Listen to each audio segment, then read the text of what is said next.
Dipersembahkan oleh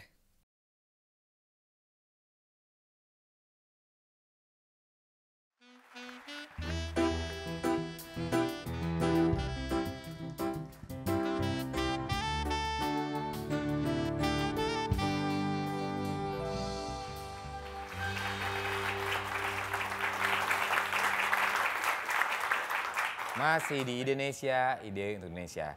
Sebelum kita melanjutkan perbincangan kita, kita saksikan sebuah liputan menarik, yaitu Art Job.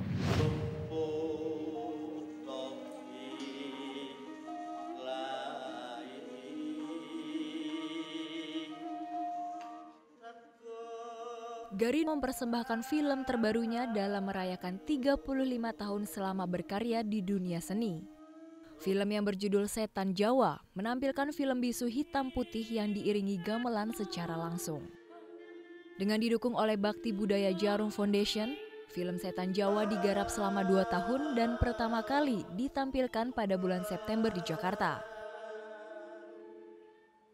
Setan Jawa merupakan proyek kolaborasi antara Garin Nugroho dan Rahayu Supangga. Film ini juga akan menampilkan Asmara Abigail sebagai Asih, Heru Purwanto sebagai Setio, dan Luluk Aris sebagai Setan Jawa. Secara sistematis, film Setan Jawa akan menampilkan sebuah orkestra gamelan yang akan mengiringi film bisu hitam putih secara langsung dengan 20 pengerawit atau pemusik gamelan. Setan Jawa karya Garin Nugroho ini membangkitkan mitologi Jawa melalui genre horor kontemporer dengan mengambil inspirasi dari film bisu klasik, yaitu film Nosferatu oleh Friedrich Wilhelm Murnau. Film Setan Jawa juga menjadi pembuka di Opening Night of Asia Pacific Triennial of Performing Art of Melbourne pada bulan Februari 2017. Saya masih ingat Mas Garin bilang bagaimana caranya kita bisa menyampaikan sesuatu seperti cerita Ramayana. Di mana dari anak kecil bisa cerita, oh itu Rama, Sinta, love triangle. Tapi setelah dikupas makin tinggi, itu kompleks banget. Sama seperti Setan Jawa. Jadi suatu apa yang disebut dengan kerja budaya menggabungkan unsur-unsur terpenting.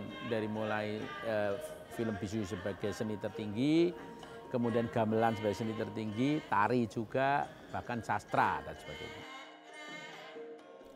Selain itu, film Setan Jawa juga turut memeriahkan festival film tahunan di Jogja. Pertunjukan film Setan Jawa di Art Jog 2017 termasuk dalam special perform yang memeriahkan Art Jog 2017 karena uniknya cara pertunjukan film ini.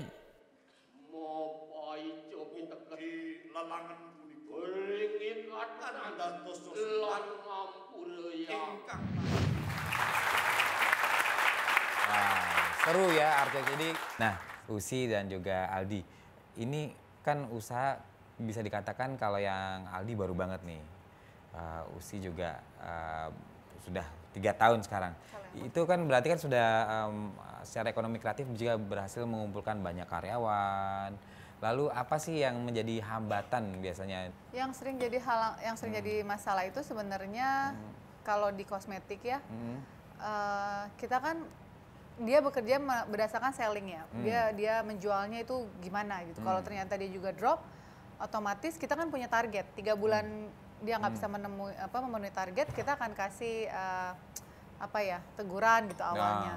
Nah, ketika dia keluar, kita rekrut baru lagi. Nah, itu kan kita harus ngulang lagi dari awal kan. Pembelajaran baru lagi, training baru lagi, itu kalau di kosmetik. Kalau di kue sejauh ini sih belum ada masalah yang berarti sih, yang terlalu besar sih belum ada. Karena ini juga masih baru kan, kalau kue kan baru beberapa bulan ini, jadi masih aman kalau kue. Iya. Aldi? Paling ini sih, harga cabai.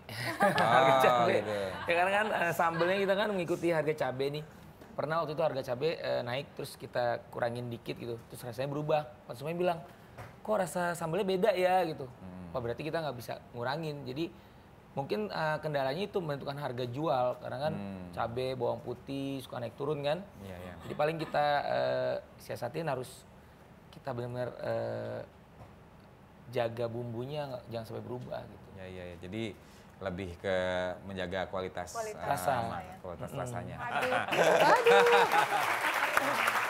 Aldi, harapan kedepannya seperti apa? Harapannya yang pasti pedagang-pedagang Indonesia itu didukung ya, karena sebuah negara itu akan maju kalau banyak yang berdagang. Iya. Karena 99 itu rezeki kan berdagang. Jadi Aldi dari Padang bukan sih? iya Minang. Oh pantesan. Iya. Jago soal dagangan gitu. Jadi selalu didukung gitu supaya kita bisa jadi tuan rumah di negeri sendiri. Jadi tuan rumah di negeri sendiri. Baiklah pemirsa, tak terasa waktunya harus kita akhiri perjumpaan kita. Yang jelas semangat-semangat dari Usi, Aldi ini semoga menginspirasi generasi baru, generasi muda Indonesia untuk bisa berusaha dan menghasilkan sesuatu yang indah, keren, dan bermanfaat untuk Indonesia. Akhirnya saya Yofidianto undur diri, cinta budaya, cinta Indonesia.